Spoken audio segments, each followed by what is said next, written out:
When the kingship was lowered from heaven, the kingship was in Eridu. In Eridu, Alulim became king.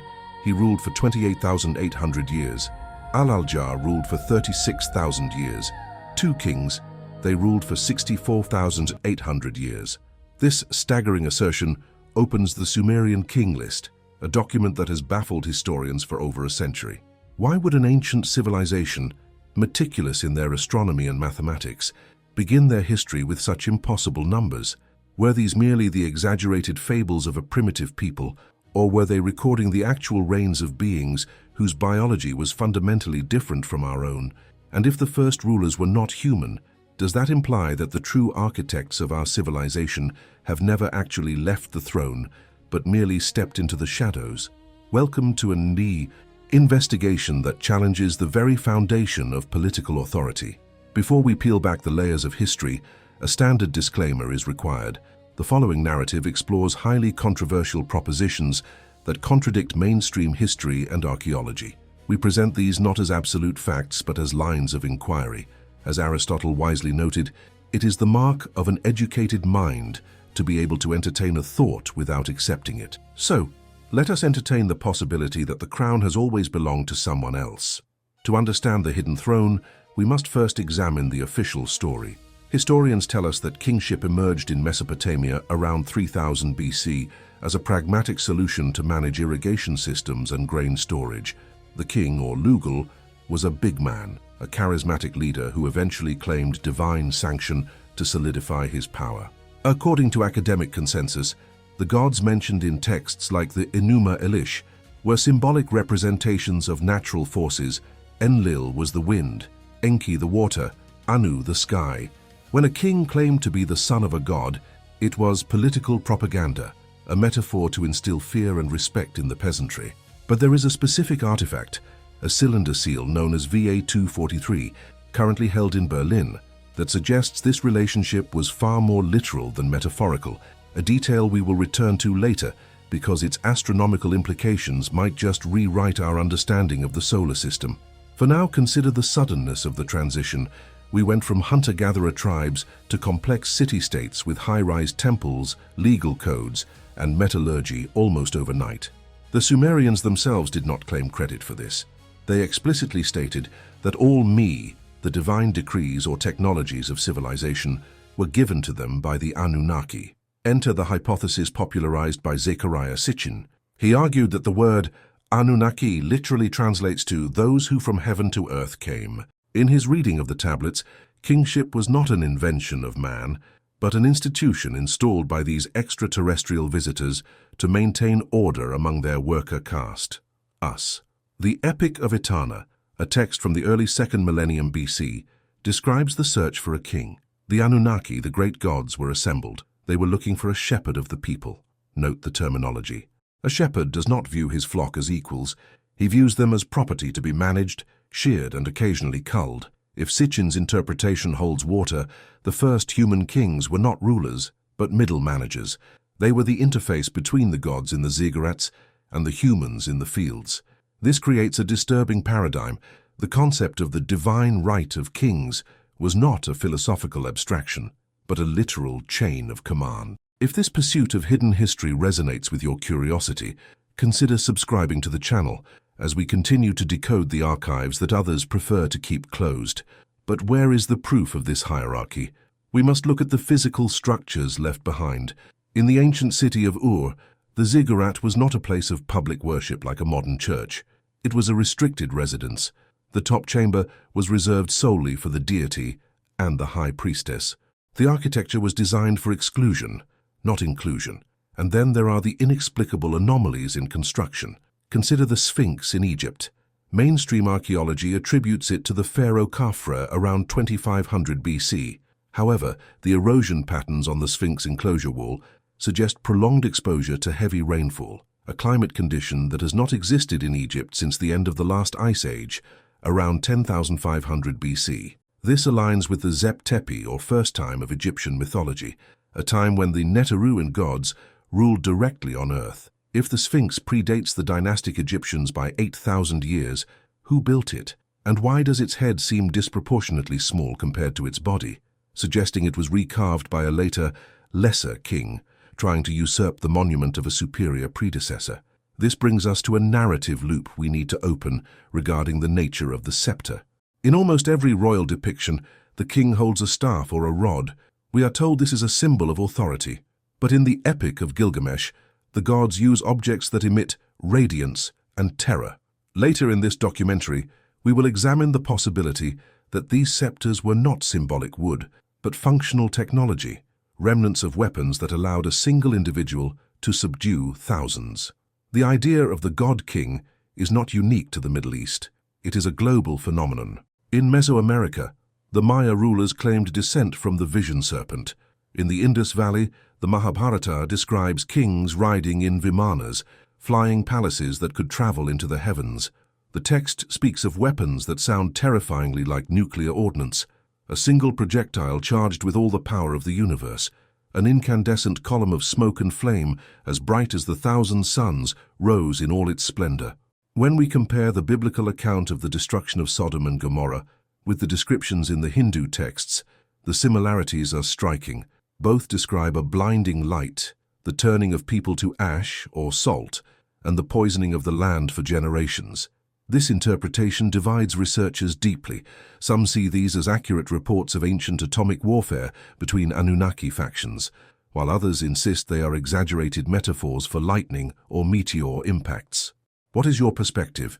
Was ancient warfare purely swords and shields, or have we forgotten a high-tech past? Share your thoughts in the comments below. But the most compelling evidence for the Anunnaki influence on kingship lies in biology. We mentioned the Sumerian king list and its impossible lifespans earlier. Mainstream biology tells us that human longevity has remained relatively constant. Yet, the Bible, in Genesis 5, mirrors the Sumerian list. Adam lived 930 years, Seth 912, Methuselah 969. Then, after the flood, the ages dropped dramatically to 120, then 70. Sitchin proposed that the Anunnaki, evolving on a planet with a much longer orbital period, the Shar, or 3,600 Earth years, had metabolisms tuned to that cycle. The early human kings, being direct genetic hybrids or demigods, inherited a diluted version of this longevity. As the generations passed and the divine blood thinned through interbreeding with regular humans, the lifespans normalized. This suggests that the blue blood of royalty is not just a phrase about nobility, but a memory of a distinct physiological heritage. Speaking of blood, this connects to the Rh-negative mystery we often discuss.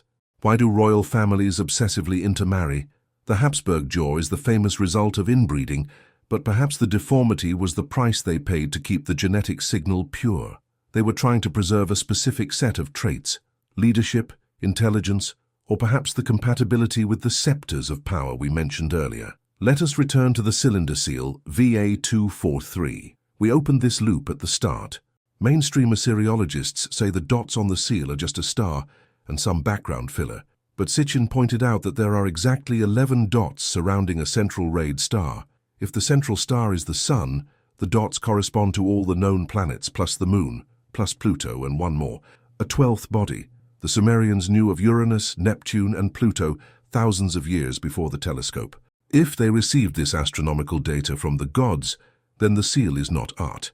It is a diagram of the Anunnaki's point of origin, and if they came from there, their claim to the throne of Earth is based on the right of discovery. The implications of this are unsettling. It suggests that human kings were never sovereign. They were regional governors appointed by an absentee landlord. In the Code of Hammurabi, the king receives the laws from the god Shamash. He does not write them, he receives them. The stele depicts Shamash seated much larger than Hammurabi, handing him the rod and ring of power. It is a clear visual representation of a chain of command. The king is merely the enforcer of a law that is not human. This leads us to the connection with modern science. Today we are searching for Planet 9 in the outer solar system. Caltech astronomers have found mathematical evidence of a massive body influencing the orbits of Kuiper Belt objects. Could this be the Nibiru of the texts? And if the planet is returning, as the cyclic nature of the Shah suggests, what happens to the human proxies who have been keeping the seat warm? There is a disturbing silence in the historical record around 550 BC. The gods seem to withdraw. They stop walking among men and retreat to the heavens. This period, known as the Axial Age, saw the rise of human philosophy: Buddha, Confucius, Pythagoras. Academics call it an awakening of human consciousness, but an alternative view suggests it was the moment the Anunnaki left, leaving their hybrid bloodlines to manage the estate until their return. But did they leave completely? Or did they leave behind a monitoring system? In the Epic of Gilgamesh, Humbaba is a guardian monster that watches the cedar forest. He is described as having rays of fire and hearing the breathing of the cattle 60 leagues away. Is this a monster, or is it a description of automated surveillance technology? If the kings of old were actually holding a technological scepter, as we promised to discuss, we must look at the Ark of the Covenant. It was a gold-plated chest that could levitate, emit lightning, and kill anyone unauthorized to touch it. Moses used it to communicate with the Lord. Was the Ark a communication terminal? And was the rod of Aaron, which blossomed and turned into a serpent, a piece of biotechnology? The serpent motif is omnipresent. The pharaoh wore the uraeus cobra. The Mayan kings held the double-headed serpent bar. The Naga kings of India were half serpent. Even the British royal family has a dragon on their crest. Is this just a symbol of ferocity, or is it a nod to the Enkiite bloodline? Enki was the Nachash, the serpent in the garden who gave humanity the fruit of knowledge. We must also consider the tablets of destiny. In the myths, whoever held these tablets held the power to determine the fate of the world. They were often stolen and retrieved in high-tech aerial battles. Today, we might call such an object a master hard drive or a root access key to the planetary defense grid. If such an object exists, where is it now? Some speculate it lies in the vaults of the Vatican or perhaps deep beneath the ice of Antarctica, a topic we will be exploring in a future documentary. Make sure you are subscribed so you don't miss that investigation.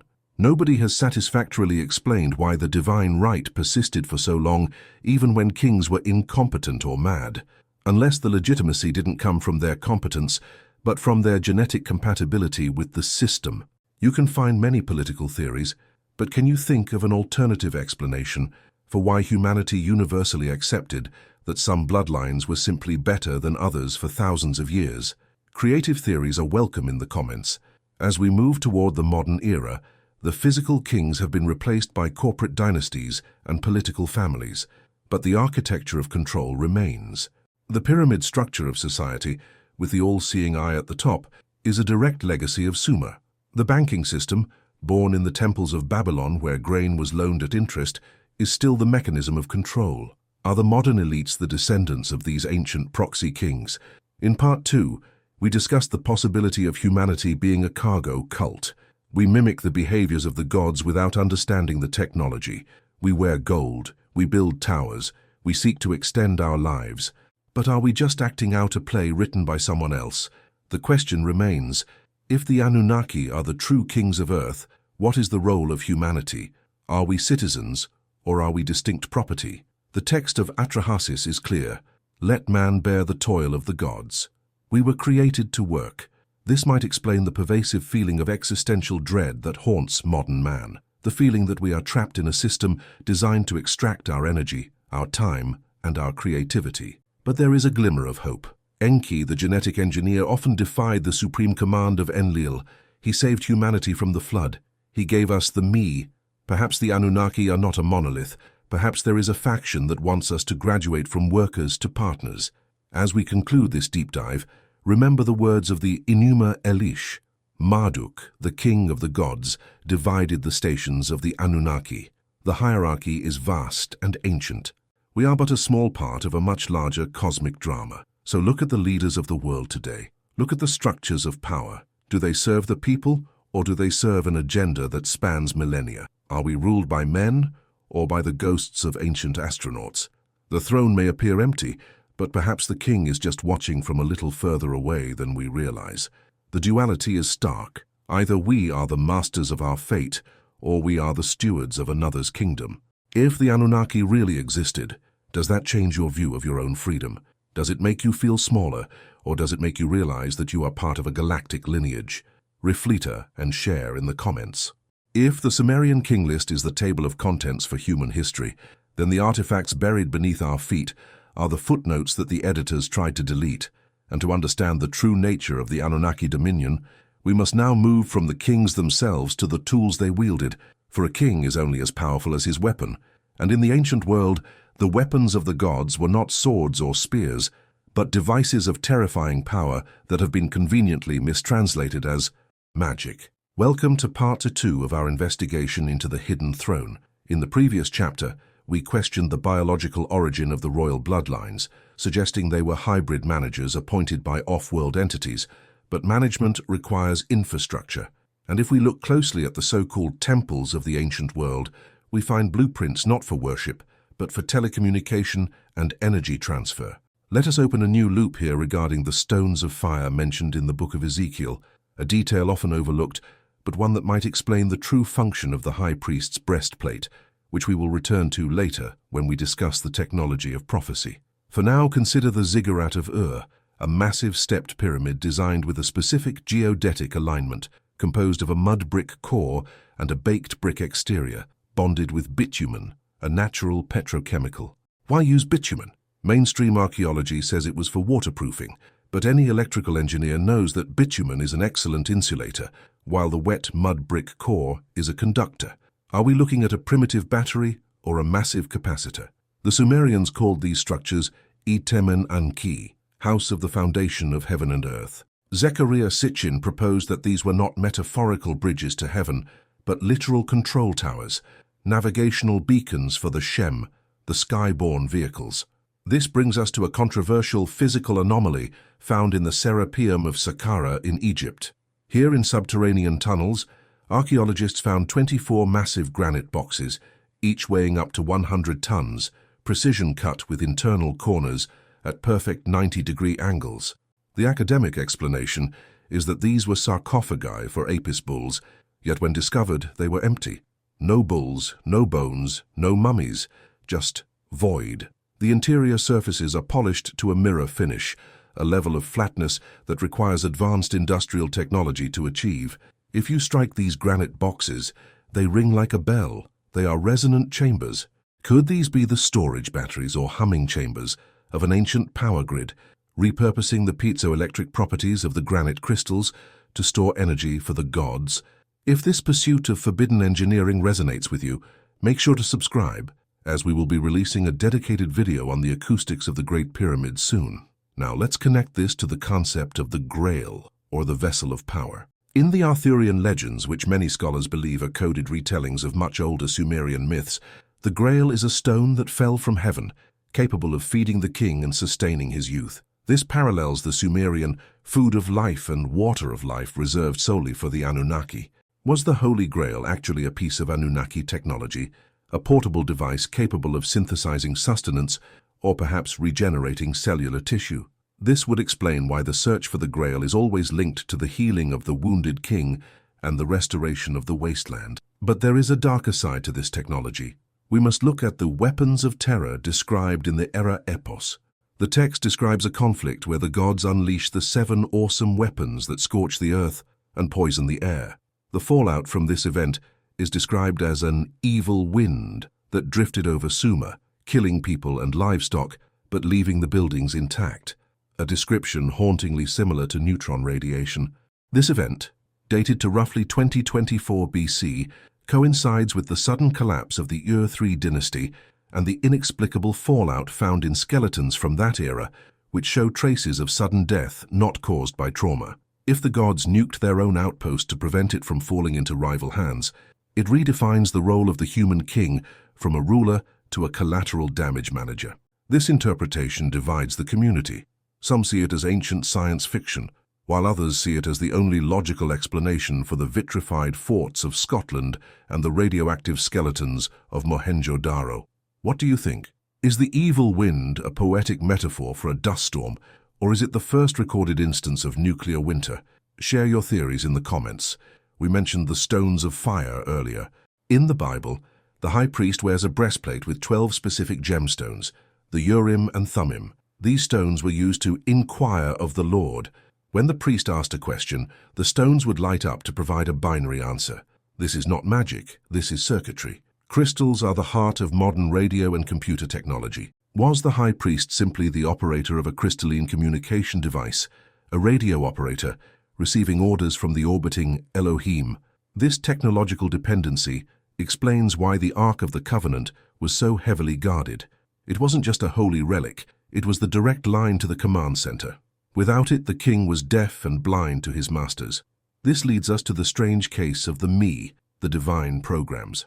In the myth of Inanna and Enki, the goddess Inanna gets Enki drunk and steals the Me to bring them to her city, Uruk. These Me are described as physical objects, chips perhaps, or data disks, containing the concepts of kingship, priesthood, prostitution, musical art, and warfare. This suggests that civilization was not a gradual learning process, but a downloadable content pack. We did not invent the wheel, we were given the schematics. And if the kings were merely the installers of this software, it explains why they were so obsessed with building libraries and preserving tablets. They were the IT department of the ancient world. But let's pause and look at the shining face of Moses again. After interacting with the glory of the Lord, he had to wear a veil because his skin shone. This is a classic symptom of radiation burns or exposure to high-energy fields.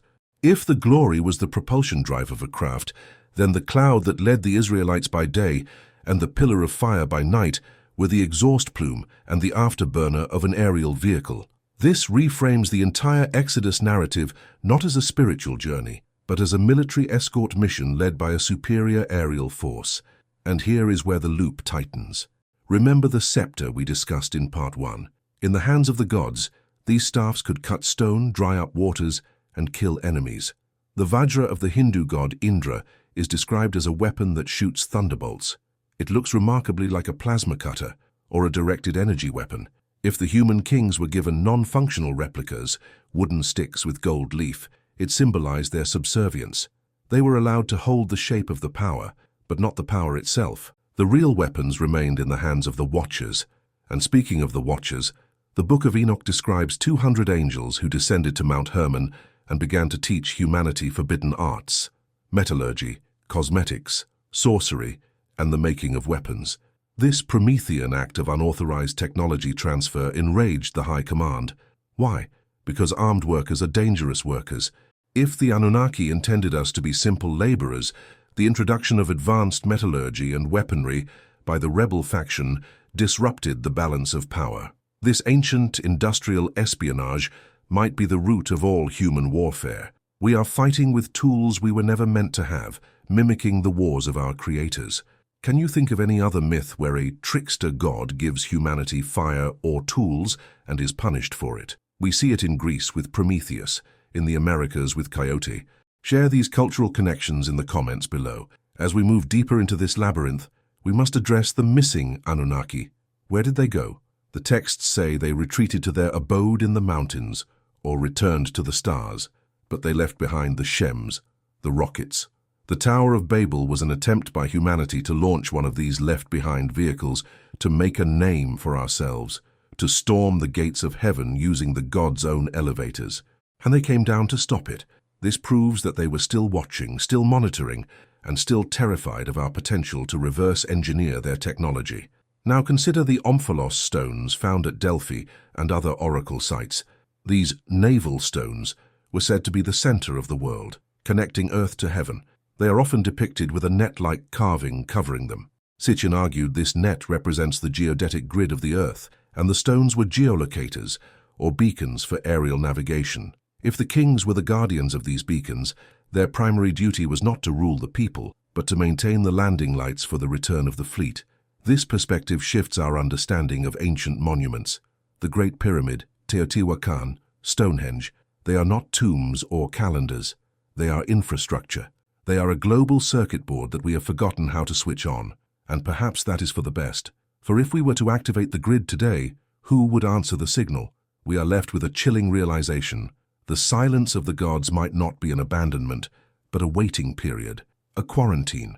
We are the cargo cult that has built airports out of straw, waiting for the planes to return. But the planes are real, and the pilots are looking down at us, checking their watches. In Part 3, we will explore the genetic legacy and the mark of Cain, decoding the biological locks that were placed on our consciousness to keep us from realizing our true potential. Because the ultimate prison is not a dungeon, but a DNA sequence. Stay tuned. If the temples were the hardware and the kings were the operators, then we must now turn our attention to the software itself, the code written into the very essence of humanity. Welcome to part 3 of our investigation, where we leave the stone monuments behind and enter the microscopic cathedral of the human genome. In our previous chapters, we established the physical and political chains that bound humanity to the Anunnaki. But chains of iron can be broken.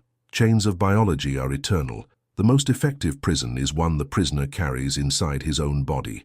We opened a loop earlier regarding the mark of Cain. In the Bible, after Cain kills Abel, he is banished but given a mark by God so that no one who finds him will kill him. This mark is often interpreted as a tattoo or a scar. But Zecharia Sitchin proposed a far more radical interpretation. The mark was a genetic modification, a chromosomal alteration that signaled to all other beings, "This one belongs to the gods.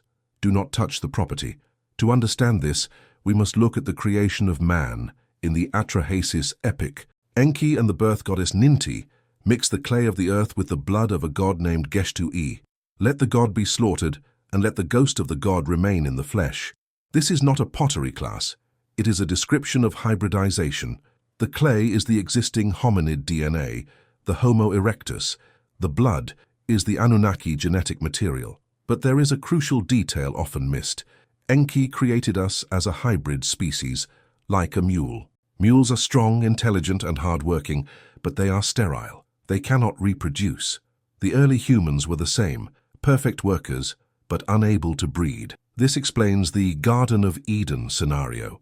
The fruit of the tree of knowledge was not an apple. It was the knowledge of procreation, the activation of the reproductive cycles.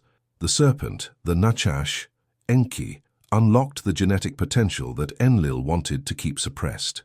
When Adam and Eve realized they were naked, it wasn't a fashion crisis. It was the realization of their sexuality and reproductive power. This act of unauthorized genetic liberation is what got us kicked out of the garden, the protected biodome of the Anunnaki laboratory in Eden. But did they leave a backdoor in our code? This brings us to the junk DNA mystery. Geneticists admit that over 90% of our DNA does not code for proteins. It is called non-coding DNA. For decades, science dismissed it as evolutionary debris, but recent studies in linguistics and cryptography suggest this non-coding DNA follows the same structure as complex languages. Is it possible that our junk DNA is actually the encrypted history of our species, or worse, a dormant kill switch or slave protocol, waiting for a specific frequency to activate it? Consider the pineal gland, the third eye we mentioned briefly in our previous series. In the Anunnaki carvings, the gods are often depicted holding a pine cone towards the tree of life. This pine cone represents the pineal gland. Why were they so obsessed with it? Some theorists argue that the Anunnaki deliberately deactivated or atrophied our pineal gland to limit our psychic abilities, to keep us focused on the material world of labor and gold rather than the spiritual world of higher consciousness. We were engineered to be smart enough to take orders, but not smart enough to challenge the masters. This biological limitation explains the Tower of Babel incident. When humanity started to unite and speak one language, perhaps a telepathic or universal conceptual language mediated by a fully active pineal gland, the Anunnaki intervened immediately to confuse our languages. They scrambled the frequency. They broke the hive mind because a united humanity is a threat to the hierarchy. This leads us to the modern phenomenon of the chosen ones.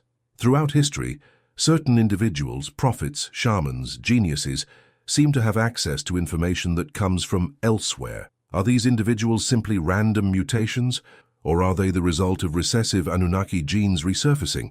The sons of God mentioned in Genesis 6, who mated with human women, created the Nephilim.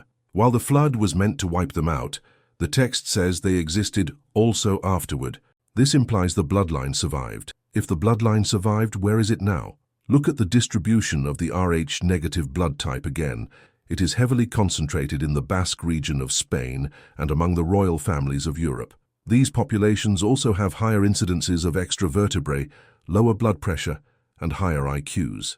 Are we looking at a subspecies of human that has been quietly ruling us for millennia? This connects back to the divine right of kings. It wasn't just a political claim, it was a biological reality. The king was the one who had the codes to operate the Anunnaki technology, the one whose biometric signature unlocked the stones of fire. But here is the most disturbing loop we must close. We talked about the Anunnaki needing gold for their atmosphere, but some darker interpretations of the tablets suggest they needed something else. Loosh. This is a term used by some esoteric researchers to describe the energy generated by intense emotion, specifically fear and suffering. If the Anunnaki are interdimensional beings rather than just extraterrestrial ones, then the wars, the plagues, and the chaos of human history might not be accidents. They might be the harvest. We are not just mining gold, we are generating emotional energy for a vampiric ruling class.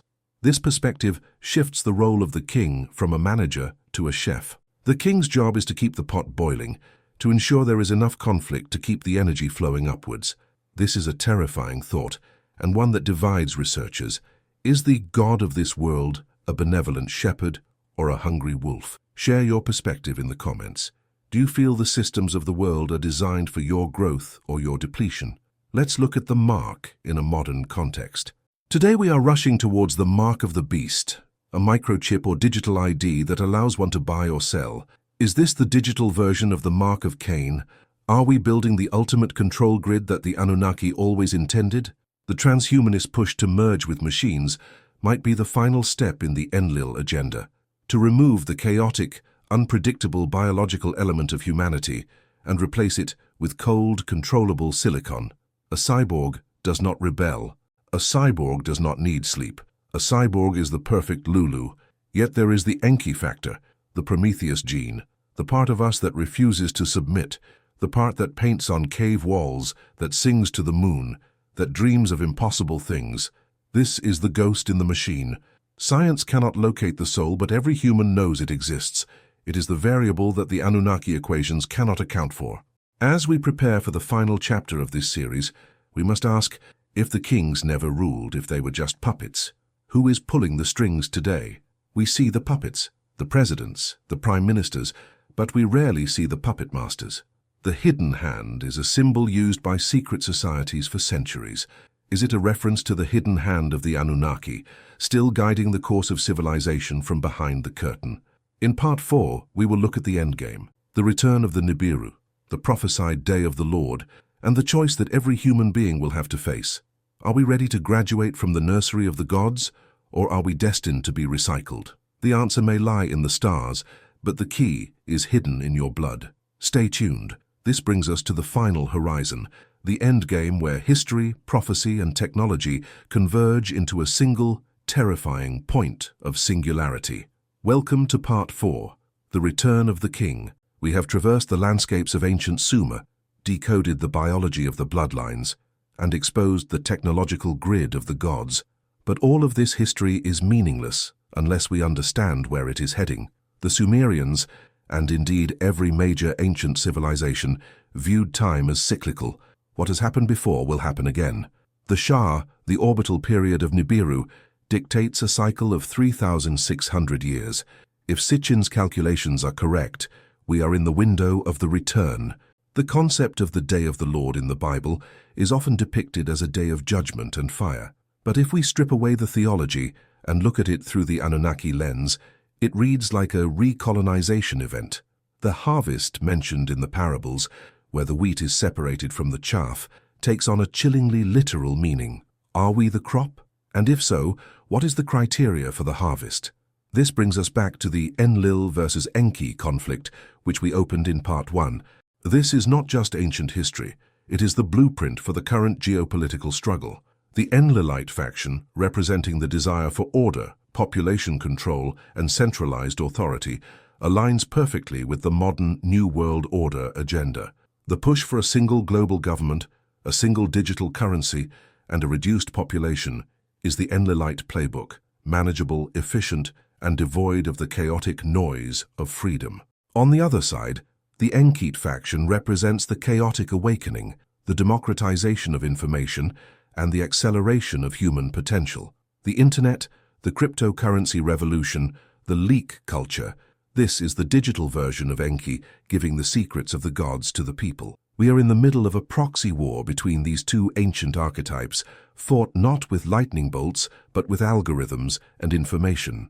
But there is a detail we promise to reveal, a loop about the ultimate anomaly, the moon. Mainstream science says the moon was formed by a collision billions of years ago, but the moon is mathematically impossible. It is exactly 400 times smaller than the sun, and exactly 400 times closer to Earth, creating a perfect eclipse. It rings like a bell when struck, suggesting it is hollow. Some researchers, building on the work of Soviet scientists, propose that the moon is not a natural satellite, but an artificial construct, a Death Star or an observation post parked in orbit eons ago to monitor the Earth experiment. If the moon is the watchtower, then the quarantine of Earth is real. We are the only species in the known universe that is unaware of its galactic neighbors. Why? Because we are dangerous. We possess the aggression of the primate and the intelligence of the god, a dangerous mix. The zoo hypothesis suggests that we are being kept in isolation until we either destroy ourselves or evolve past our violent impulses. And this leads to the ultimate question of the king. If the human kings were merely placeholders, who is the true king that is returning? The Sumerian texts speak of Anu, the father of the gods, the king of Nibiru. But in the Gnostic texts, specifically the Apocryphon of John, the god of this world, the creator of the material prison, is called Yaldabaoth, a blind, arrogant deity who thinks he is the only god. The Gnostics believed the true spark of divinity is trapped inside us, stolen from the true realm of light. This is the ultimate red pill. The Anunnaki, for all their power, might just be the wardens of a prison planet, not the creators of the universe. They are technologically advanced, yes, but spiritually, they may be as flawed as we are. The kingship they lowered from heaven was a system of control, not a gift of grace. So, why do kings never truly rule? Because true rule requires sovereignty, and humanity has never been sovereign. We have been subjects, employees, worshippers, and soldiers, but never free, until now. The awakening occurring across the planet, the questioning of narratives, the rejection of centralized authority, the search for inner truth, is the breaking of the spell. It is the activation of the junk DNA, the firing of the pineal gland. We are remembering who we are. We are realizing that the gods are just people with better technology. And once you realize the wizard is just a man behind a curtain, his power over you evaporates. This investigation concludes not with an answer, but with a choice. The return is coming. Whether it is a planet, a fleet of ships, or a shift in consciousness, the cycle is closing. You can choose to be the Lulu, the worker, waiting for the next master to tell you what to do, or you can choose to be the sovereign, the one who reclaims the crown that was stolen from us in Eden. The throne of earth is empty. The proxy kings are falling. The masquerade is ending. The question is, when the true nature of reality is revealed, will you bow or will you stand? Thank you for joining us on this journey into the forbidden history of the world. The files are open. The evidence is before you. The verdict is yours. As always, question everything, even this. Until next time, keep your eyes on the skies, but your feet on the ground. The truth is closer than you think.